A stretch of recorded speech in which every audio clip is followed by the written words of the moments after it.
Sir ये best teacher का sir को सर मोहम्मद इकबाल साहब इधर आओ, इधर विस्कार आओ। सर मोहम्मद इकबाल साहब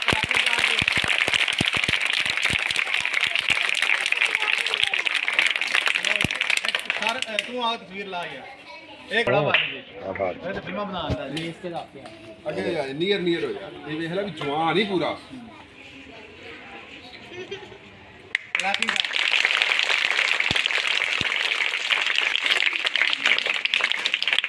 ਉਹ ਜੀ ਤੁਸੀਂ ਇੱਕ ਬਾਲ ਵੇਖਿਆ ਟੀਵੀ ਦੇ ਉੱਤੇ ਆਇਆ ਜਿਹੜਾ ਗੱਲਾਂ ਬੜੀਆਂ ਕਰਦਾ ਉਹ ਆਂਦਾ ਉਹਨੇ ਸਾਡੇ ਉਹ ਕਹਿੰਦਾ ਨਾਈ ਦੇ ਕਹਿੰਦਾ ਮੁੰਡੇ ਨੇ ਸਾਡੇ ਚੂਚੇ ਕਹਿੰਦਾ ਚੁੱਕ ਲਏ ਨੇ ਕੁਕੜੀਆਂ ਚੁੱਕ ਲਈਆਂ ਨੇ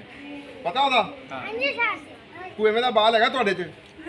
ਸਰ ਜੀ ਉਹ ਖੜਾ ਹੋਵੇ ਨਹੀਂ ਜਿਹੜਾ ਉਹਨੇ ਬੋਲ ਸਕਦਾ ਅੱਛਾ ਉਹਨੇ ਪੁੱਛਿਆ ਤੁਸੀਂ ਕੌਣ ਹੁੰਦੇ ਜੇ ਕਹਿੰਦਾ ਅਸੀਂ ਖੋਖਰ ਹੁੰਨੇ ਆ ਅੱਛਾ ਉਹਦਾ ਨਾਮ ਪਤਾ ਕੀ ਹੈ ਤੈਨੂੰ ਪਤਾ ਜ਼ਰਾਰ ਹੈਦਰ ਉਹਦੇ ਪਿਓ ਨੇ ਪੁੱਛਿਆ ਵੀ ਤੇਰੇ ਕਿੰਨੇ ਮੁੰਡੇ ਨੇ ਉਹਨੇ ਕਿਹਾ ਜੀ ਇੱਕੋ ਹੀ ਹੈ